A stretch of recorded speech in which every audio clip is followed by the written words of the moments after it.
Group 4 free test பேட்சில் 5வது டெஸ்ட்டுக்கான explanation தான் இந்த வீடியோவில் நம்ம பார்க்க போகிறோம்.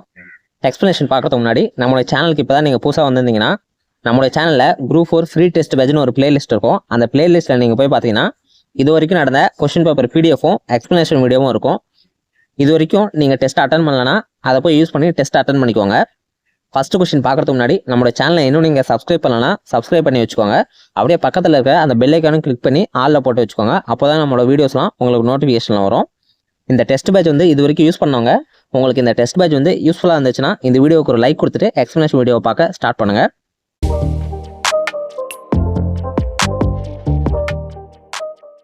ஃபஸ்ட்டு கொஸ்டின் பார்த்துடலாம். ஃபஸ்ட்டு கொஸ்டினில் என்ன கேட்டிருக்காங்கன்னா, மறைமலை அடிகள் விளக்குரை எழுதிய நூல்களை தேர்ந்தெடுக்கும்னு சொல்லியிருக்காங்க. மறைமலை அடிகள் வந்து எந்த நூலுக்கு வந்து விளக்குரை எழுதியிருப்பாருன்னு பார்த்தீங்கன்னா ஆப்ஷன் பியில் இருக்கு பாருங்க, வஞ்சி நெடும்பாட்டு நெஞ்சாற்றுப்படை. இந்த நூல்களுக்கு தான் மறைமலை அடிகள் வந்து விளக்குரை எழுதியிருப்பாரு. இதை வந்து நீங்கள் புக்கில் வேறு மாதிரி படிச்சிருந்துருப்பீங்க. ஆனால் இங்கே ஆப்ஷனில் வஞ்சி நெடும்பாட்டு நெஞ்சாற்றுப்படைன்னு இருக்கும்போது சில பேர் வந்து கன்ஃபியூஸ் ஆகியிருப்பீங்க. இதில் இந்த வஞ்சி நெடும்பாட்டுன்றது என்ன நூலை குறிக்குதுன்னு பார்த்தீங்கன்னா பட்டினப்பாளைய தான் வஞ்சி நெடும்பாட்டுன்னு சொல்லுவாங்க. அடுத்தது இந்த நெஞ்சாற்றுப்படைன்றது எந்த நூலை குறிக்குதுன்னா முல்லைப்பாட்டை குறிக்குது. நீங்கள் இது தமிழ் படிக்கும்போது இதெல்லாம் நீங்கள் படிப்பீங்க. வஞ்சி நெடும்பாட்டு வந்து பட்டினப்பாளையை குறிக்குது, நெஞ்சாற்றுப்படை வந்து முல்லைப்பாட்டை குறிக்குது. நல்லா ஞாபகம் வச்சுக்கோங்க. ஃபர்ஸ்ட் கொஸ்டினுக்கான ஆன்சர் என்னன்னு பார்த்தீங்கன்னா ஆப்ஷன் பி தான் சரியான ஆன்சர். மீதி இருக்கிற ஆப்ஷன்லாம் நம்ம தமிழ் டெஸ்ட் வைக்கும்போது அதை பற்றி டீட்டெயிலாக பார்க்கலாம். ரெண்டாவது கொஸ்டின் பார்க்கறதுக்கு முன்னாடி இந்த மறைமலை அடிகளை பற்றி ஒரு சில பாயிண்ட்ஸ் மட்டும் பார்த்துட்டு அடுத்த ரெண்டாவது கொஸ்டின் பார்த்துடலாம். இவருடைய இயற்பெயர் என்னன்னு பார்த்தீங்கன்னா வேதாச்சலம். இவருக்கு இன்னொரு சிறப்பு பெயர் ஒன்று இருக்கு, தமிழ் மொழியியல் தூய்மை வாதத்தின் தந்தைன்னு சொல்லுவாங்க. அடுத்தது இவர் வந்து ஒரு பத்திரிகையில் வந்து வேலை பார்த்துருப்பாரு. அந்த பத்திரிகை என்னன்னு பார்த்தீங்கன்னா சித்தாந்த தீபிகான்னு சொல்லுவாங்க. அடுத்தது இவரோட ஆசிரியர் வந்து 2 பேர் இருக்காங்க. அவங்க யாருன்னு பார்த்தீங்கன்னா பி சுந்தரனார், சோமசுந்தர நாயக்கர். இவங்க 2 பேரும் இவரோட ஆசிரியர். இவர் நடத்திய இன்னொரு பத்திரிகை வந்து ஒன்று இருக்கு. அந்த பத்திரிகையோட பேர் என்னன்னு பார்த்தீங்கன்னா ஞானசாகரம். அந்த ஞானசாகரம் என்ற பத்திரிகை வந்து பின்னாடி வந்து அறிவுக்கடல்னு பெயரை மாற்றிருந்திருப்பாரு. இதுதான் நம்ம இவரை பற்றி பார்க்க வேண்டிய விஷயங்கள். இந்த ஃபர்ஸ்ட் கொஸ்டினுக்கான ஆன்சர் என்னன்னு பார்த்தீங்கன்னா ஆப்ஷன் பி தான் சரியான ஆன்சர். வஞ்சி நெடும்பாட்டுனா பட்டினப்பாலை, நெஞ்சாற்றுப்படைனா முல்லைப்பாட்டு. ஞாபகம் வச்சுக்கோங்க. அடுத்தது நம்ம ரெண்டாவது கொஸ்டின் பார்த்துடலாம். ரெண்டாவது கொஸ்டினில் என்ன கேட்டிருக்காங்கன்னா பின்வருவனவற்றை சரியாக காலவரிசைப்படுத்துக்கன்னு சொல்லியிருக்காங்க. ஆப்ஷனில் என்ன கொடுத்துருக்காங்கன்னு பார்த்தீங்கன்னா பெரியாரோட செய்தித்தாள்கள்லாம் கொடுத்துருக்காங்க. ஃபர்ஸ்ட் நாம இதை ஆர்டர் வைஸாக பார்த்துடலாம். ஃபர்ஸ்ட் என்னன்னு பார்த்தீங்கன்னா 1925 குடியரசு என்ற செய்தித்தாளை வந்து ஆரம்பிச்சிருந்திருப்பாரு.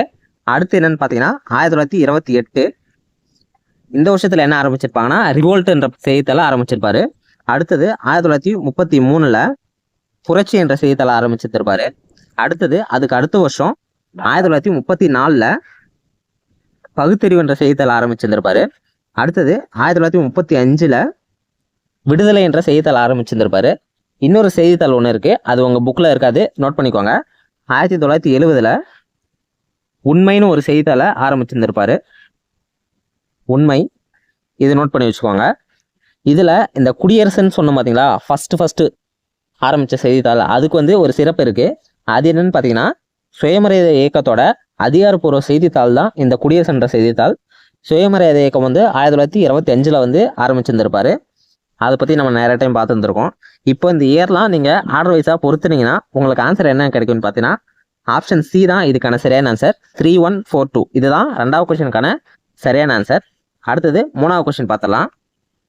மூணாவது கொஸ்டினில் என்ன கேட்டிருக்காங்கன்னா சங்கீத வித்யா மகாஜன சங்கம் என்ற அமைப்பை ஏற்படுத்தியவர் யாருன்னு கேட்டிருக்காங்க. இந்த சங்கத்தை ஏற்படுத்திய யாருன்னு பார்த்தீங்கன்னா ஆபிரகாம் பண்டிதர் தான் இந்த சங்கத்தை வந்து ஏற்படுத்தியிருப்பாரு. ஆப்ஷன் டியில் இருக்கு பாருங்க, ஆபிரகாம் பண்டிதர். இவரு தான் இந்த சங்கத்தை வந்து ஏற்படுத்தியிருப்பாரு. இந்த சங்கம் வந்து எந்த வருஷம் ஆரம்பிச்சிருப்பாங்கன்னா 1912 தான் இதை ஆரம்பிச்சிருப்பாரு. எங்கன்னு பார்த்தீங்கன்னா தஞ்சாவூர்ல 1912 தான் சங்கீத வித்யா மகாஜன சங்கம் என்ற அமைப்பை வந்து ஆபிரகாம் பண்டிதர் வந்து ஆரம்பிச்சிருந்திருப்பாரு. மூணாவது கொஸ்டினுக்கான சரியான ஆன்சர் வந்து ஆப்ஷன் டி தான் சரியான ஆன்சர். அடுத்தது பரிதிமார் கலைஞர். இவரை பற்றி ஒரு விஷயம் பார்த்துடலாம். தமிழில் 14 வரி செய்யுள் வடிவத்தை வந்து உருவாக்கினவர் வந்து இவர் தான். இவரை பற்றி நம்ம தமிழில் படிக்கும்போது இன்னும் நிறைய டீட்டெயிலாக படிப்போம். அடுத்தது ஆப்ஷன் சியில் இருக்கார் பாருங்க, பி சுந்தரனார். இவரை பற்றி நீங்கள் நிறைய படிச்சிருந்துருப்பீங்க. நம்மளுடைய தமிழ்தாய் வாழ்த்தை எழுதினவர் இவர் தான். அந்த தமிழ்தாய் வாழ்த்தை வந்து எந்த நூலில் இருக்குன்னு பார்த்தீங்கன்னா மனோன்மணியம் என்ற நாடக நூலில் தான் இருக்கும். மனோன்மணியம்ன்றது நாடக நூல், அது நல்லா ஞாபகம் வச்சுக்கோங்க. மூணாவது கொஸ்டினுக்கான ஆன்சர் வந்து ஆப்ஷன் டி தான் சரியான ஆன்சர், ஆபிரகாம் பண்டிதர். அடுத்தது 4வது கொஸ்டின் பார்க்கலாம். 4வது கொஸ்டின்ல என்ன கேட்டிருக்காங்கன்னா, எந்த ஆண்டு இரட்டைமலை சீனிவாசன் என்பவர் சென்னை மாகாண சட்டசபை உறுப்பினர் ஆனார்னு கேட்டிருக்காங்க. இவர் வந்து எந்த ஆண்டு வந்து சட்டசபை உறுப்பினர் இருந்திருப்பாங்கன்னு பார்த்தீங்கன்னா 1923 தான் சட்டசபை உறுப்பினர் ஆயிருந்திருப்பாரு. இது ஆப்ஷன்ல எங்க இருக்குன்னு பார்த்தீங்கன்னா ஆப்ஷன் பியில் இருக்கு பாருங்க, 1923. 4வது கொஸ்டினுக்கான சரியான ஆன்சர் வந்து ஆப்ஷன் பி தான். அடுத்து 5வது கொஸ்டின் பார்க்கறதுக்கு முன்னாடி இரட்டைமலை சீனிவாசன் பற்றி ஒரு சில பாயிண்ட்ஸ் பார்த்தரலாம். இவருக்கு வந்து ஒரு 3 பட்டங்கள் கொடுத்துருந்துருப்பாங்க. அந்த 3 பட்டங்கள் என்னென்னா 1926 ராவ் சாஹிப் என்ற பட்டம் வந்து கொடுத்துருந்துருப்பாங்க. அடுத்தது 1930 ராவ் பகதூர்னு பட்டம் கொடுத்துருந்துருப்பாங்க. அடுத்தது 1936 திவான் பகதூர் என்ற ஒரு பட்டம் கொடுத்துருந்துருப்பாங்க. அடுத்தது இவரை பற்றி இன்னும் பார்க்க வேண்டியது என்னன்னா, இவரோட சுயசரிதை வந்து 1939 வெளிவந்திருக்கும். அந்த சுயசரிதையோட பேர் என்னன்னு பார்த்தீங்கன்னா ஜீவிய சரித சுருக்கம். அடுத்தது இவரை பற்றி இன்னொரு முக்கியமான பாயிண்ட் என்னன்னா, ஆதி திராவிட மகாஜன சபைன்னு ஒன்று உருவாக்கி இருந்திருப்பாரு. அது எந்த வருஷம்னு பார்த்தீங்கன்னா 1893 வந்து உருவாக்கி இருந்திருப்பாரு. இதில் உங்களுக்கு ஒரு கன்ஃபியூஷன் இருக்கும், திராவிட மகாஜன சபை யாரு, ஆதி திராவிட மகாஜன சபை யாருன்னு ஒரு கன்ஃபியூஷன் இருக்கும். திராவிட மகாஜன சபையை உருவாக்குனது யாருன்னு பார்த்தீங்கன்னா அயோத்திதாசர். அது எந்த வருஷம்னு பார்த்தீங்கன்னா 1891 உருவாக்கி இருந்திருப்பாரு. அடுத்தது தான் ஆதி திராவிட மகாஜன சபைன்னு இரட்டைமலை சீனிவாசன் உருவாக்கி இருந்திருப்பாரு. நல்லா ஞாபகம் வச்சுக்கோங்க, 1891 திராவிட மகாஜன சபை வந்து அயோத்திதாசர் உருவாக்கி இருந்திருப்பாரு. அடுத்தது 1893 ஆதி திராவிட மகாஜன சபை வந்து இரட்டைமலை சீனிவாசன் உருவாக்கி இருந்திருப்பாரு. அடுத்தது இவரை பற்றி இன்னும் என்ன பார்க்கலாம்னா, இவர் வந்து 2 வட்டமேசை மாநாடுகள்லையும் கலந்திருப்பாரு. அதாவது 1930, 1931 நடந்த 2 வட்டமேசை மாநாடுகள்லையும் இவர் வந்து கலந்துருப்பாரு. அடுத்தது 1932 நடந்த பூனா உடன்படிக்கையில இவரும் கையெழுத்திட்டிருப்பாரு. இவரை வந்து ஒரு சிறப்பு பெயர் சொல்லி அழைப்பாங்க. அது என்னன்னு பார்த்தீங்கன்னா தாத்தான்னு சொல்லி இவர் அழைப்பாங்க. இதெல்லாம் இவரை பற்றி நாம தெரிஞ்சுக்க வேண்டிய விஷயங்கள். அடுத்தது 5வது கொஸ்டின் பார்க்கலாம். 5வது கொஸ்டின் என்ன கேட்டிருக்காங்கன்னா, தமிழ்நாடு இந்து வாரிசுரிமை சட்டம் எந்த ஆண்டு அறிமுகம் செய்யப்பட்டதுன்னு கேட்டிருக்காங்க. இந்த சட்டம் வந்து எந்த ஆண்டு அறிமுகம் செய்யப்பட்டதுன்னா 1989 தான் இந்த சட்டம் வந்து அறிமுகம் செஞ்சிருப்பாங்க.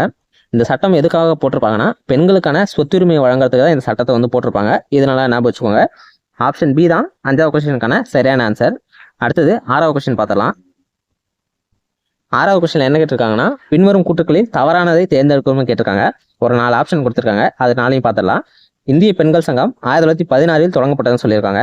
அடுத்து பியில் 1927 அகில இந்திய பெண்கள் மாநாடு நடைபெற்றதுன்னு சொல்லியிருக்காங்க. அடுத்து ஆப்ஷன் சி பாருங்க, தேவதாசி ஒழிப்பு மசோதா 1930ஆம் ஆண்டு அறிமுகப்படுத்தப்பட்டதுன்னு சொல்லியிருக்காங்க. அடுத்தது ஆப்ஷன் டியில் 1947 தேவதாசி ஒழிப்பு மசோதா நிறைவேறியதுன்னு சொல்லியிருக்காங்க. இதில் நம்ம கேட்டிருக்கிறது வந்து தவறானதை தேர்ந்தெடுக்கும்னா கேட்டிருக்காங்க. ஆப்ஷன் ஏ பாருங்க, இந்திய பெண்கள் சங்கம் 1916 தொடங்குச்சுன்னு சொல்லியிருக்காங்க. இது வந்து தவறாக கொடுத்துருக்காங்க. 1916 கிடையாது, 1917 தான் இந்திய பெண்கள் சங்கம் வந்து தொடங்கியிருப்பாங்க. 1917 தொடங்கி அடுத்தது 1927 மாநாடு நடத்திருப்பாங்க. அதுதான் உங்களுக்கு ஆப்ஷன் பியில் கொடுத்துருக்காங்க. 1927 அகில இந்திய பெண்கள் மாநாடு நடைபெற்றதுன்னு சொல்லியிருக்காங்க. அடுத்து ஆப்ஷன் சி பாருங்க, தேவதாசி ஒழிப்பு மசோதா 1930ஆம் ஆண்டு அறிமுகப்படுத்தப்பட்டதுன்னு சொல்லியிருக்காங்க. இது வந்து சரியானதை சொல்லியிருக்காங்க. அடுத்தது இந்த மசோதா வந்து எப்போ நிறைவேறுக்குன்னு பார்த்தீங்கன்னா 1947 தான் நிறைவேறுக்கும். ஆப்ஷன் டியும் சரியாக தான் சொல்லியிருக்காங்க. இதில் தவறானதான் நம்ம கேட்டிருக்காங்க. தவறா என்ன இருக்குன்னு பார்த்தீங்கன்னா ஆப்ஷன் ஏ தான் தவறாக இருக்குது. இந்திய பெண்கள் சங்கம் வந்து 1916 கிடையாது, 1917. 6வது கொஸ்டினுக்கான ஆன்சர் வந்து ஆப்ஷன் ஏ தான் சரியான ஆன்சர். அடுத்து 7வது கொஸ்டின் பார்க்கலாம். 7வது கொஸ்டின் என்ன கேட்டிருக்காங்கன்னா, அகில இந்திய தொழிலாளர் சங்கத்தின் முதல் மாநாடு எங்கே நடைபெற்றதுன்னு கேட்டிருக்காங்க. இந்த மாநாடு வந்து எங்கே நடைபெற்றிருக்குன்னா பம்பாயில் தான் நடைபெற்றிருக்கும். எப்போன்னு பார்த்தீங்கன்னா 1920 அக்டோபர் 31 தான் இந்த மாநாடு வந்து நடைபெற்றிருக்கும். இது ஆப்ஷன் உங்களுக்கு எங்கே இருக்குன்னு பார்த்தீங்கன்னா ஆப்ஷன் சி பாருங்கள், 1920 அக்டோபர் 31 பம்பாயில் தான் இந்த அகில இந்திய தொழிலாளர் சங்கத்தின் முதல் மாநாடு வந்து நடைபெற்றிருக்கும். அடுத்தது இன்னொரு விஷயம் பார்த்தலாம், இந்தியாவில் ஃபஸ்ட்டு தொழிலாளர் சங்கம் வந்து எங்கே ஆரம்பிச்சிருப்பாங்கன்னா சென்னை தான் ஆரம்பிச்சிருப்பாங்க. அது எந்த வருஷம்னு பார்த்தீங்கன்னா 1918 தான் இந்தியாவில் ஃபஸ்ட்டு தொழிலாளர் சங்கம் வந்து ஆரம்பிச்சிருப்பாங்க சென்னையில். இதனால ஞாபகம் வச்சுக்கோங்க. 7வது கொஸ்டினுக்கான ஆன்சர் என்னன்னு பார்த்தீங்கன்னா ஆப்ஷன் சி தான் 7வது கொஸ்டினுக்கான சரியான ஆன்சர். அடுத்தது 8வது கொஸ்டின் பார்த்துடலாம். 8வது கொஸ்டின் என்ன கேட்டிருக்காங்க பாருங்க, கீழ்கண்ட கூற்றுகள் யாரை குறிப்பிடுகிறதுன்னு கேட்டிருக்காங்க. ஒரு 3 ஆப்ஷன் கொடுத்துருக்காங்க, அது வந்து யாரை குறிப்பிடுதுன்னு நாம் கண்டுபிடிக்கணும். ஃபர்ஸ்ட் ஆப்ஷன் பாருங்க, ஒடுக்கப்பட்ட வகுப்பிலிருந்து சட்ட மேலவைக்கு தேர்ந்தெடுக்கப்பட்ட முதல் உறுப்பினர் கொடுத்துருக்காங்க. அடுத்தது ஆப்ஷன் பியில் சென்னை சட்டசபையில் நீதி கட்சியின் துணைத் தலைவராக செயல்பட்டார்னு சொல்லியிருக்காங்க. அடுத்த ஆப்ஷன் சி பாருங்க, ஆதி திராவிடர் ஆதி ஆந்திரர் என்னும் வார்த்தைகளை பயன்படுத்துமாறு பரிந்துரைத்தார் அப்படின்னு சொல்லியிருக்காங்க. இப்போ இந்த 3 ஸ்டேட்மெண்ட்டும் யாரை குறிக்குதுன்னு பார்த்தீங்கன்னா ஆப்ஷன் டியில் இருக்கார் பாருங்க, MC ராஜா. இவரை தான் இந்த 3 ஸ்டேட்மெண்ட்டை குறிக்குது. இவர் தான் ஒடுக்கப்பட்ட வகுப்பிலிருந்து சட்ட மேலவைக்கு தேர்ந்தெடுக்கப்பட்ட முதல் உறுப்பினர். அடுத்தது இவர் வந்து நீதி கட்சியோட துணைத் தலைவராக வந்திருப்பாரு. இந்த ஆதி திராவிடர் ஆதி ஆந்திரர் என்ற வார்த்தைகள் வந்து யூஸ் பண்றதுக்கு இவர் தான் சொல்லியிருந்திருப்பாரு. MC ராஜா தான் இந்த 8வது கொஸ்டினுக்கான சரியான ஆன்சர். அடுத்தது ஆப்ஷன் சியில் இருக்காரு பாருங்க, அயோத்திதாசர். இவரை பத்தி ஒரு சில விஷயம் பார்த்துடலாம். அயோத்திதாசரோட இயற்பெயர் வந்து காத்தவராயன். இது மோஸ்ட்லி நிறைய பேருக்கு தெரிஞ்சிருக்கும். அடுத்தது இப்போதான் பார்த்தோம், 1891 திராவிட மகாஜன சபைன்னு ஒன்று ஆரம்பிச்சிருந்திருப்பாரு. அடுத்தது 1907 ஒரு பைசா தமிழன்னு ஒரு இதழ ஆரம்பிச்சிருப்பாரு. இது வந்து பின்னாடி வந்து பெயர் மாற்றம் செஞ்சிருப்பாங்க, தமிழன்னு பெயர் மாற்றம் செஞ்சிருப்பாங்க. அது எந்த வருஷம்னு பார்த்தீங்கன்னா 1914 தான் தமிழன்னு அதை பேரை மாற்றிருப்பாங்க. ஒரு பைசா தமிழன்ன்றது தமிழனா மாறி இருந்திருக்கும். அது எந்த வருஷம்னு பார்த்தீங்கன்னா 1914. அடுத்தது இவர் வந்து அத்வைதானந்த சபான்னு ஒன்று ஆரம்பிச்சிருந்திருப்பாரு. இன்னொன்று ஒன்று இருக்கு, திராவிட பாண்டியன்னு ஒரு இதழ ஆரம்பிச்சிருப்பாரு. அது எப்பன்னு பார்த்தீங்கன்னா 1882 திராவிட பாண்டியன்னு ஒரு இதழ ஆரம்பிச்சிருப்பாரு. 8வது கொஸ்டினுக்கான ஆன்சர் என்னன்னு பார்த்தீங்கன்னா ஆப்ஷன் டி தான் சரியான ஆன்சர். MC ராஜா தான் 8வது கொஸ்டினுக்கான சரியான ஆன்சர். அடுத்தது 9வது கொஸ்டின் பார்த்துடலாம். 9வது கொஸ்டின்ல என்ன கேட்டிருக்காங்க பாருங்க, தொழிலாளன் என்ற பத்திரிகையை வெளியிட்டவர் யாருன்னு கேட்டிருக்காங்க. இந்த தொழிலாளன் என்ற பத்திரிகையை வெளியிட்டவர் யாருன்னு பார்த்தீங்கன்னா சிங்காரவேலர் தான் தொழிலாளன் என்ற பத்திரிகை வந்து வெளியிட்டிருப்பாரு. இவரை பற்றி இன்னொரு முக்கியமான விஷயம் என்னன்னு பார்த்தீங்கன்னா, நாம் வந்து மே தினம் வந்து கொண்டாடுறோம். அந்த மே தினத்தை ஃபர்ஸ்ட் கொண்டாட ஆரம்பிச்சவர் யாருன்னு பார்த்தீங்கன்னா இந்த சிங்காரவேலர் தான். அது எந்த வருஷம்னு பார்த்தீங்கன்னா 1923 தான் இந்த மே தின கொண்டாட்டத்தை வந்து ஆரம்பிச்சிருப்பாரு. இவர் தான் இந்த தொழிலாளர் பத்திரிகையும் வெளியிட்டு இருந்திருப்பாரு. இது நல்லா ஞாபகம் வச்சுக்கோங்க. 9வது கொஸ்டினுக்கு ஆன்சர் என்னன்னு பார்த்தீங்கன்னா ஆப்ஷன் டி தான் சரியான ஆன்சர். அடுத்தது ஆப்ஷன் பியில் இருக்கிற அம்பேத்கரை பற்றி ஒரு சில பாயிண்ட்ஸ் மட்டும் பார்த்துடலாம். அம்பேத்கரை பற்றி பார்க்கறதுக்கு நிறைய விஷயங்கள் இருக்கு. இதில் வந்து ஒரு 3 விஷயம் மட்டும் சொல்கிறேன், ஞாபகம் வச்சுக்கோங்க. 1923 ரூபாயின் பிரச்சனைகள்னு ஒரு புக்கை வந்து வெளியிட்டு இருந்திருப்பாரு. இந்த புக்கை வச்சு தான் RBI வந்து உருவாக்கி இருந்திருப்பாங்க. இது மோஸ்ட்லி நிறைய பேருக்கு தெரிஞ்சிருக்கும். அடுத்தது இவருக்கு பாரத ரத்னா வந்து எந்த ஆண்டு கொடுத்துருப்பாங்கன்னா 1990 தான் அம்பேத்கருக்கு பாரத ரத்னா கொடுத்துருப்பாங்க. அடுத்தது இவர் வந்து ஒரு கட்சி ஆரம்பிச்சிருந்திருப்பாரு. 1937 சுதந்திர தொழிலாளர் கட்சின்னு ஒன்று ஆரம்பிச்சிருந்திருப்பாரு. இந்த 3 விஷயத்தையும் ஞாபகம் வச்சுக்கோங்க. அம்பேத்கர் பற்றி இன்னும் நிறைய விஷயம் இருக்கு, அதெல்லாம் பார்த்தோம்னா நம்ம இன்னும் 1 மணி நேரம் கூட பார்க்கலாம். இப்போ வந்து இந்த 3 விஷயத்தை மட்டும் ஞாபகம் வச்சுக்கோங்க. 9வது கொஸ்டினுக்கு ஆன்சர் என்னன்னு பார்த்தீங்கன்னா ஆப்ஷன் டி தான் சரியான ஆன்சர். தொழிலாளர் பத்திரிகை வந்து சிங்காரவேலர் தான் வெளியிட்டிருப்பாரு, ஞாபகம் வச்சுக்கோங்க. அடுத்தது 10வது கொஸ்டின் பார்த்துடலாம். 10வது கொஸ்டின் என்ன கேட்டிருக்காங்கன்னா ஆதி திராவிட மகாஜன சபை எந்த ஆண்டு உருவாக்கப்பட்டதுன்னு கேட்டிருக்காங்க. இப்போதான் நம்ம பார்த்தோம், ஆதி திராவிட மகாஜன சபை வந்து இரட்டைமலை சீனிவாசன் வந்து உருவாக்கி இருந்திருப்பாரு. அது எந்த ஆண்டுன்னு பார்த்தீங்கன்னா 1893. இந்த ஃபர்ஸ்ட் ஆப்ஷன்ல இருந்து 1891 பார்த்தோம். அப்போதான் அயோத்திதாசர் வந்து திராவிட மகாஜன சபை வந்து உருவாக்கி இருந்திருப்பாரு.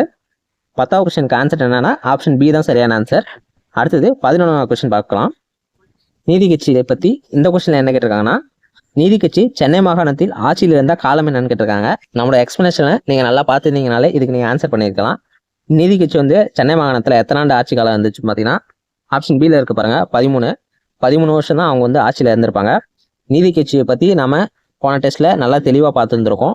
நீதி கட்சி வந்து எப்போ உருவாக்கியிருப்பாங்கன்னா 1916 நவம்பர் 20 1916 நவம்பர் 20 வந்து ஆரம்பிச்சிருந்திருப்பாங்க. இவங்க வந்து 1937 வரைக்கும் ஆட்சியில் இருந்திருப்பாங்க. 1937 தான் காங்கிரஸ் வெற்றி பெற்று ராஜாஜி வந்து ஃபர்ஸ்ட் முதலமைச்சராக இருந்திருப்பாரு. அதாவது காங்கிரஸ் கட்சியோட ஃபர்ஸ்ட் முதலமைச்சராக ராஜாஜி வந்து 1937 இருந்திருப்பாரு. இவங்க வந்து ஒரு 3 பத்திரிகை வந்து ஆரம்பிச்சிருந்திருப்பாங்க. ஜஸ்டிஸ், திராவிடன், ஆந்திர பிரகாசிக்கான 3 பத்திரிகை வந்து ஆரம்பிச்சிருப்பாங்க. அதில் ஜஸ்டிஸ்ன்றது ஆங்கில பத்திரிகை, திராவிடன்ன்றது தமிழ் பத்திரிகை, ஆந்திர பிரகாசிகான்றது தெலுங்கு பத்திரிகை.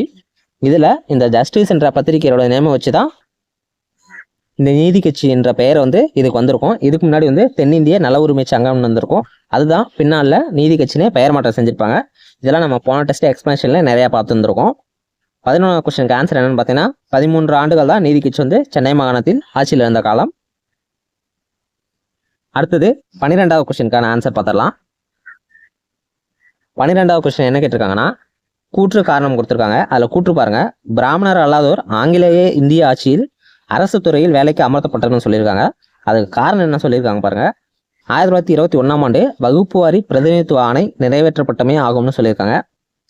இதில் காரணம் வந்து கரெக்டாக கொடுத்துருக்காங்க, கூற்றும் சரியாக தான் கொடுத்துருக்காங்க. பிராமணர் அல்லாதவருக்கு ஆங்கில ஆட்சியில் வந்து வேலைக்கு அமர்த்தப்பட்டதுக்கு என்ன காரணம்னு பார்த்தீங்கன்னா 1921 இந்த வகுப்பு வாரி பிரதிநிதித்துவ ஆணை வந்து நிறைவேற்றப்பட்டதான் காரணம். இது வந்து யாரோட ஆட்சியில் நடந்திருக்கும்னு பார்த்தீங்கன்னா நீதி கட்சியோட ஆட்சியில் தான் இந்த வகுப்பு வாரி பிரதிநிதித்துவ ஆணை வந்து வெளியிட்டு இருந்திருப்பாங்க. அதோட டேட்டு பார்த்துடலாம். ஃபர்ஸ்ட் வந்து 1921 செப்டம்பர் 16 இது வந்து ஃபர்ஸ்ட் வகுப்பு வாரி அரசாணை. அடுத்தது பார்த்தீங்கன்னா 1922 ஆகஸ்ட் 15 ஒன்று வெளியிட்டு இருந்திருப்பாங்க. ஃபர்ஸ்ட் வந்து 1921 செப்டம்பர் 16, அடுத்தது 1922 ஆகஸ்ட் 15. இந்த டேட்டில் தான் வகுப்பு வாரி பிரதிநிதித்துவ ஆணை வந்து நிறைவேற்றிருப்பாங்க. இந்த 2 டேட்டும் நல்லா ஞாபகம் வச்சுக்கோங்க, நிறைய டைம் எக்ஸாமில் கேட்டிருக்காங்க. 12வது கொஸ்டினுக்கான ஆன்சர் என்னன்னு பார்த்தீங்கன்னா ஆப்ஷன் சி தான் சரியான ஆன்சர். கூற்று மற்றும் காரணம் சரி, காரணம் கூற்றை விளக்குகிறது.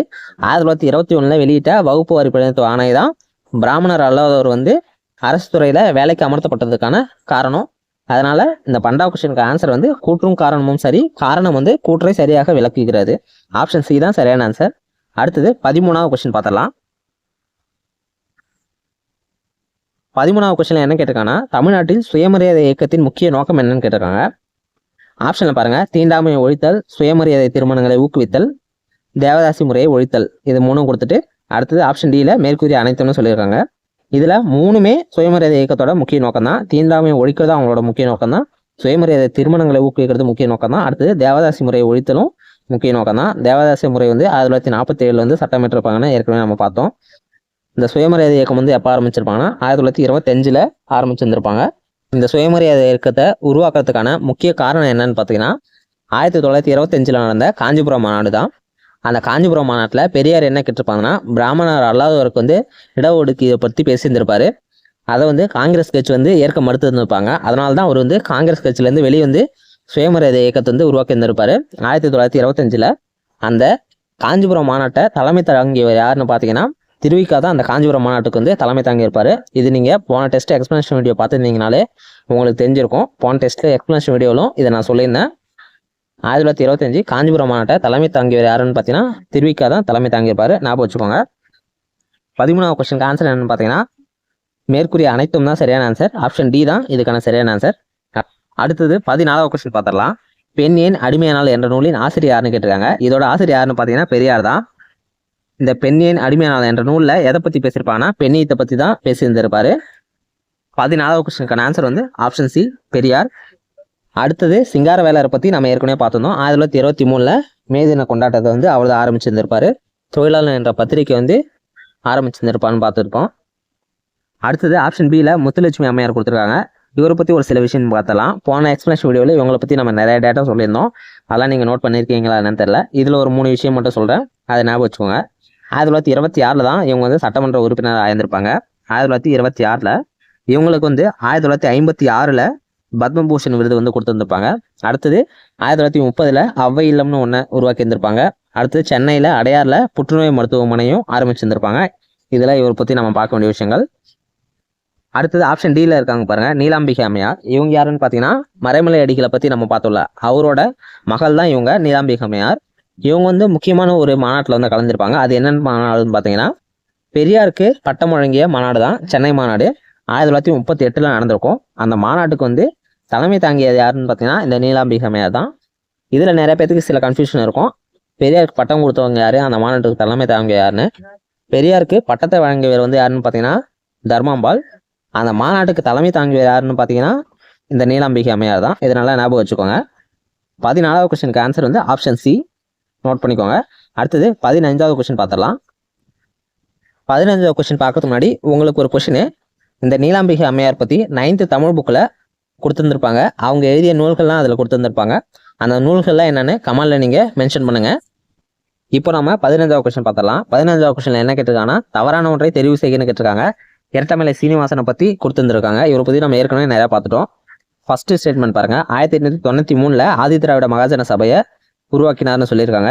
அடுத்து 2வது ஸ்டேட்மெண்ட்ல லண்டனில் நடந்த முதல் மற்றும் 2வது வட்டமேசை மாநாடுகளில் கலந்து கொண்டார்னு சொல்லியிருக்காங்க. அடுத்து 3வது பார்த்தீங்கன்னா சித்திரபுத்திரன் என்னும் புனைப்பெயரில் கட்டுரைகள் எழுதினார்னு சொல்லியிருக்காங்க. அடுத்து 4வது ஸ்டேட்மெண்ட் என்னன்னு பார்த்தீங்கன்னா 1932 செய்து கொள்ளப்பட்ட பூனா ஒப்பந்தத்தில் இவரும் கையெழுத்திட்டார்னு சொல்லியிருக்காங்க.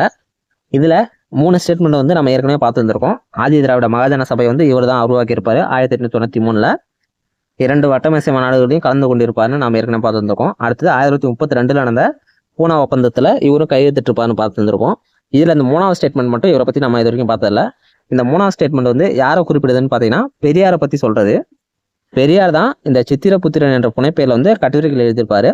நமக்கு வந்து தவறான ஒன்றை தெரிவு செய்யுதுன்னு கேட்டிருக்காங்க. இதில் தவறாக என்ன இருக்குன்னு பார்த்தீங்கன்னா 3வது ஸ்டேட்மெண்ட் தான் இருக்குது. சித்திரபுத்திரன் என்ற புனைப்பெயரில் கட்டுரைகள் எழுதுவது வந்து பெரியார். அப்போ இந்த 3வது ஸ்டேட்மெண்ட் தான் தவறானது. இதுக்கான ஆன்சர் என்னன்னு பார்த்தீங்கன்னா ஆப்ஷன் டி தான் சரியான ஆன்சர். 3 மட்டும் தான் சரியான ஆன்சர். அடுத்தது 16வது கொஸ்டின் பார்த்தலாம். 16வது கொஸ்டின் என்ன கேட்டிருக்காங்கன்னா தன்னாட்சி இயக்கத்தை நீதி கட்சி எதிர்த்தது ஏனெனில் அப்படின்னு கேட்டிருக்காங்க. தன்னாட்சி இயக்கத்தை வந்து நீதி கட்சி ஏன் எதிர்த்தாங்கன்னா அது வந்து ஒரு பிராமணர் இயக்கமாக இருந்தது அப்படின்னு அவங்க நீதி கட்சி சொல்லியிருப்பாங்க. போன டெஸ்ட் எக்ஸ்பிளனேஷனே நம்ம சொல்லியிருந்தோம். நீதி கட்சி வந்து தன்னாட்சி இயக்கத்தை எதிர்த்து இருந்திருப்பாங்க, காங்கிரஸை எதிர்த்து இருந்திருப்பாங்க. ரெண்டுத்தையும் பிராமணர்கள் வந்து ஆதிக்கம் அதிகமாக இருக்குது அப்படின்னு சொல்லியிருந்திருப்பாங்கன்னு. இதில் நமக்கு ஆப்ஷன் ஏல பாருங்க, அது ஒரு பிராமணர் இயக்கமாக இருந்ததுன்னு சொல்லியிருக்காங்க. இதுதான் இதுக்கான சரியான ஆன்சர். தன்னாட்சி இயக்கத்தை நீதி கட்சி எதிர்த்த காரணம் என்னன்னு பார்த்தீங்கன்னா அது வந்து ஒரு பிராமணர் இயக்கமாக இருந்தது, அதனால தான் அவங்க வந்து எதிர்த்து இருந்திருப்பாங்க. 16வது கொஸ்டினுக்கு ஆன்சர் என்னன்னு பார்த்தீங்கன்னா ஆப்ஷன் ஏ தான் சரியான ஆன்சர். நீதி கட்சி காங்கிரஸையும் அது ஒரு பிராமணர்கள் கட்சின்னு தான் சொல்லியிருக்கும்னு சொல்லியிருப்பாங்க. இதனால ஞாபகம் வச்சுக்கோங்க. அடுத்து 17வது கொஸ்டின் பார்த்துடலாம். 17வது கொஸ்டினுக்கு ஆன்சர் வந்து ஆப்ஷன் ஏ. 17வது கொஸ்டின்ல என்ன கேட்டிருக்காங்க பாருங்க, இதுவும் நம்ம ஏற்கனவே பார்த்ததான். 1923ஆம் ஆண்டு முதலில் மே தின கொண்டாட்டத்தை அறிமுகப்படுத்தியவர் யாருன்னு கேட்டிருக்காங்க. இது வந்து எம் சிங்காரவேலர் தான். ஆப்ஷன் சி தான் இதுக்கான சரியான ஆன்சர். இவரை பற்றின இன்னொரு விஷயம் என்னன்னா தொழிலாளர் என்ற பத்திரிகை வந்து வெளியிட்டு இருந்திருப்பாரு. இவரை பற்றி நம்ம ஸ்கூல் புக்கில் ரொம்ப அதிகமாக கொடுத்துருக்க மாட்டாங்க. இந்த 2 டேட்டாஸ் தான் கொடுத்துருப்பாங்க. இது 2த்தையும் ஞாபகம் வச்சுக்கோங்க. 17வது கொஸ்டினுக்கு ஆன்சர் வந்து ஆப்ஷன் சி தான் சரியான ஆன்சர். அடுத்தது 18வது கொஸ்டின் பார்த்தலாம். 18வது கொஸ்டின் என்ன கேட்டிருக்காங்கன்னா டாக்டர் B.R. அம்பேத்கர் எழுதிய சாதி ஒழிப்பு என்னும் நூலை தமிழில் பதிப்பித்தவர் யாருன்னு கேட்டிருக்காங்க. ஆப்ஷன் பாருங்க, இரட்டைமலை சீனிவாசன், தமிழ்நாட்டின் ரூசோ, எம் சிங்காரவேலர், MC ராஜா. இதில் இந்த நூலை வந்து தமிழில் பதிப்பித்தவர் யாருன்னு பார்த்தீங்கன்னா ஆப்ஷன் பியில் இருக்குது பாருங்க, தமிழ்நாட்டின் ரூசோ. இந்த தமிழ்நாட்டின் ரூசோன்றது யாரை குறிக்குதுன்னு பார்த்தீங்கன்னா பெரியாரை தான் குறிக்குது. பெரியாரை தான் தமிழ்நாட்டின் ரூசோன்னு சொல்லுவாங்க. இந்த நூலை எப்போ தமிழில் பதிப்பிச்சிருப்பாங்கன்னு பார்த்தீங்கன்னா 1936 தான் பதிப்பிச்சிருப்பாரு. 18வது கொஸ்டினுக்கு சரியான ஆன்சர் வந்து ஆப்ஷன் பி தான் சரியான ஆன்சர். அடுத்தது 19வது கொஸ்டின் பார்த்தலாம். 19வது கொஸ்டினில் இரட்டைமலை சீனிவாசன் பற்றியதை சரியாக பொருத்தம்னு சொல்லியிருக்காங்க. அவருடைய பட்டங்களும் அவரோட சுயசரிதையும் கொடுத்துருக்காங்க. இது நம்ம ஏற்கனவே பார்த்ததான். ராவ் சாஹிப்ன்றது 1926 வந்து கொடுத்துருப்பாங்க. அடுத்து ராவ் பகதூர் வந்து 1930, திவான் பகதூர்ன்றது 1936.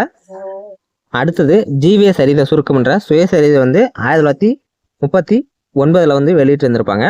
இதை நீங்கள் சரியாக பொறுத்துனீங்கன்னா உங்களுக்கு ஆப்ஷன் என்னன்னு பார்த்தீங்கன்னா ஆப்ஷன் ஏ தான் சரியாக வரும். 2143 தான் 19வது கொஸ்டினுக்கான சரியான ஆன்சர். ஆப்ஷன் ஏ நோட் பண்ணிக்கோங்க. அடுத்து 20வது கொஸ்டின் பார்த்தலாம். 20வது கொஸ்டின்ல என்ன கேட்டிருக்காங்க பாருங்க, பௌத்த சமய முன்னோடியாகவும் தென்னிந்தியாவின் முதல் பொது உடைமைவாதியாகவும் திகழ்பவர் யாருன்னு கேட்டிருக்காங்க. தென்னிந்தியாவோட முதல் பொது உடைமைவாதி யாருன்னு பார்த்தீங்கன்னா எம் சிங்காரவேலர் தான். ஆப்ஷன் சியில் இருக்காரு பாருங்க, எம் சிங்காரவேலர். இவர் தான் பௌத்த சமய முன்னோடியாகவும் திகழ்பவர். அடுத்தது தென்னிந்தியாவின் முதல் பொது உடைமைவாதியும் இந்த எம் சிங்காரவேலர் தான். இவரை பற்றி நம்ம ஏற்கனவே பார்த்திருந்தோம். 20வது கொஸ்டினுக்கு ஆன்சர் வந்து ஆப்ஷன் சி தான் சரியான ஆன்சர். அடுத்தது 21வது கொஸ்டின் பார்த்தலாம். 21வது கொஸ்டின் பாருங்க, இது ஒரு டைரக்ட் கொஸ்டின் தான். தம்பிரான் வணக்கம் என்னும் புத்தகம் வெளியிடப்பட்ட ஆண்டு என்னன்னு கேட்டிருக்காங்க. தம்பிரான் வணக்கம் என்ற புத்தகம் வந்து எங்கே வெளியிட்டிருப்பாங்க பார்த்தீங்கன்னா கோவால தான் வெளியிட்டிருப்பாங்க. அது எந்த வருஷம்னு பார்த்தீங்கன்னா ஆப்ஷன் பியில் இருக்கு பாருங்க, 1578. இந்த வருஷத்தால் தான் தம்பிரான் வணக்கம் என்ற புத்தகம் வந்து வெளியிட்டு இருந்திருப்பாங்க. 21வது கொஸ்டினுக்கு ஆன்சர் வந்து ஆப்ஷன் பி தான் சரியான ஆன்சர். அடுத்தது 22வது கொஸ்டின் பார்த்தலாம். 22வது கொஸ்டின் என்ன கேட்டிருக்காங்கன்னா மதராஸ் பிராமணர் அலுவலக சங்கம் எந்த ஆண்டு உருவாக்கப்பட்டதுன்னு கேட்டிருக்காங்க.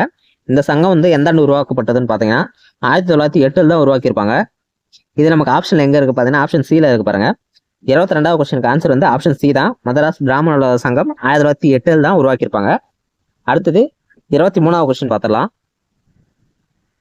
23வது கொஸ்டின் என்ன கொடுத்துருக்காங்க பாருங்க, 1912 டாக்டர் சி நடேசனாரால் மதராஸ் ஐக்கிய கழகம் என்னும் அமைப்பு உருவாக்கப்பட்டதுன்னு சொல்லியிருக்காங்க. அடுத்தது இது பின்னாளில் மதராஸ் தமிழர் சங்கம் என்று மாற்றப்பட்டதுன்னு சொல்லியிருக்காங்க. இதுல ஃபர்ஸ்ட் ஸ்டேட்மெண்ட்ல 1912 நடேசனாரால் மதராஸ் ஐக்கிய கழகம் என்ற அமைப்பு உருவாக்கப்பட்டதுன்னு சொல்லியிருக்காங்க. இது வந்து சரியா தான் சொல்லியிருக்காங்க. 1912 தான் மதராஸ் ஐக்கிய கழகம் வந்து நடேசனாரால் வந்து உருவாக்கப்பட்டிருக்கும்.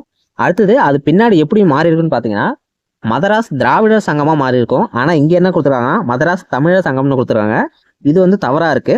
மதராஸ் திராவிட சங்கம்னா தான் அது பின்னாடி மாறி இருக்கும். அப்போ நமக்கு ஆப்ஷனில் பாருங்க, 1 வந்து சரி 2 வந்து தவறு. ஆப்ஷனில் எங்கே இருக்குன்னு பார்த்தீங்கன்னா ஆப்ஷன் ஏல இருக்கு பாருங்க, 1 சரி 2 தவறு. இதுதான் 23வது கொஸ்டினுக்கான சரியான ஆன்சர். ஆப்ஷன் ஏ தான் சரியான ஆன்சர். அடுத்தது 24வது கொஸ்டின் பார்த்துடலாம். 24வது கொஸ்டின் என்ன கேட்டிருக்காங்கன்னா, சீக்கன் பால்க் என்பவரால் தரங்கம்பாடியில் முழுமையான அச்சகம் எந்த ஆண்டு நிறுவப்பட்டதுன்னு கேட்டிருக்காங்க. எந்த ஆண்டு நிறுவப்பட்டிருக்குன்னா 1709 தான் இது வந்து நிறுவப்பட்டிருக்கும். தரங்கம்பாடியில் சீக்கன் பால்க் என்பவரால் முழுமையான அச்சகம் வந்து 1709 தான் நிறுவப்பட்டிருக்கும். 24வது கொஸ்டினுக்கான ஆன்சர் வந்து ஆப்ஷன் பி தான் சரியான ஆன்சர். 25வது கொஸ்டின் பார்க்கறதுக்கு முன்னாடி ஒரு விஷயம் பார்த்தலாம். 1812 தான் திருக்குறளை வந்து வெளியிட்டு இருந்திருப்பாங்க. 25வது கொஸ்டின் என்ன கேட்டிருக்காங்கன்னா, தமிழ் மொழியியல் தூய்மைவாதத்தின் தந்தை என்று அழைக்கப்படுபவர் யாருன்னு கேட்டிருக்காங்க. இது நம்ம ஏற்கனவே சொல்லியிருக்கோம். தமிழ் மொழியியல் தூய்மைவாதத்தின் தந்தை யாருன்னு பார்த்தீங்கன்னா மறைமலை அடிகள் தான் சொல்லியிருக்கோம். ஆப்ஷன் சி தான் 25வது கொஸ்டினுக்கான சரியான ஆன்சர். மறைமலை அடிகளை பற்றி நாம் ஏற்கனவே ஃபுல்லாக டீட்டெயிலாக பார்த்துருந்துருக்கோம். 25வது கொஸ்டினுக்கு ஆன்சர் வந்து ஆப்ஷன் சி தான் சரியான ஆன்சர். அடுத்தது 26வது கொஸ்டின் பார்த்துடலாம். 26வது கொஸ்டின் என்ன கேட்டிருக்காங்கன்னா, அகில இந்திய ஒடுக்கப்பட்டோர் சங்கம் எந்த ஆண்டு உருவாக்கப்பட்டதுன்னு கேட்டிருக்காங்க. இது எந்த ஆண்டுன்னு பார்த்தீங்கன்னா 1928 தான் உருவாக்கியிருப்பாங்க. அது யாருன்னு பார்த்தீங்கன்னா MC ராஜா தான் உருவாக்கி இருந்திருப்பாரு. 26வது கொஸ்டினுக்கு சரியான ஆன்சர் வந்து ஆப்ஷன் சி தான் இதுக்கான சரியான ஆன்சர். அடுத்தது 27வது கொஸ்டின் பார்க்கலாம். 27வது கொஸ்டின் என்ன கேட்டிருக்காங்கன்னா, எந்த இணை சரியாக பொருந்தவில்லைன்னு கொடுத்துருக்காங்க. அதாவது பணியாளர் தேர்வு வாரியம், அண்ணாமலை பல்கலைக்கழகம், இந்து சமய அறநிலையத்துறை, பொது பணியாளர் தேர்வு வாரியம் இதெல்லாம் தொடங்கப்பட்ட ஆண்டு கொடுத்துருக்காங்க. இதில் எது சரியாக பொருந்தவில்லைன்னு கேட்டிருக்காங்க. இதெல்லாம் நம்ம ஏற்கனவே பார்த்ததான். பணியாளர் தேர்வு வாரியம் வந்து 1924 தான் தொடங்கியிருப்பாங்க. இது சரியாக தான் கொடுத்துருக்காங்க. அடுத்தது அண்ணாமலை பல்கலைக்கழகம் பாருங்கள், 1927 கொடுத்துருக்காங்க. இது வந்து தவறு. 1929 தான் அண்ணாமலை பல்கலைக்கழகம் வந்து தொடங்கியிருப்பாங்க. 1929 அண்ணாமலை பல்கலைக்கழகம் தொடங்கியிருப்பாங்க. 1926 ஆந்திர பல்கலைக்கழகம் வந்து தொடங்கியிருப்பாங்க. இதை நம்ம போன டெஸ்ட் எக்ஸ்பிளனேஷனை பார்த்தோம். அடுத்தது ஆப்ஷன் சி பாருங்க, இந்து சமய அறநிலையத்துறை இது வந்து 1926 தான் தொடங்கியிருப்பாங்க. இது சரியாக தான் கொடுத்துருக்காங்க. அடுத்தது ஆப்ஷன் டியில் பொது பணியாளர் தேர்வாணையம் 1929 கொடுத்துருக்காங்க. இதுவும் சரியாக தான் கொடுத்துருக்காங்க. பணியாளர் தேர்வு வாரியம் வந்து 1924, அதுவே பொது பணியாளர் தேர்வாணையம்னா 1929.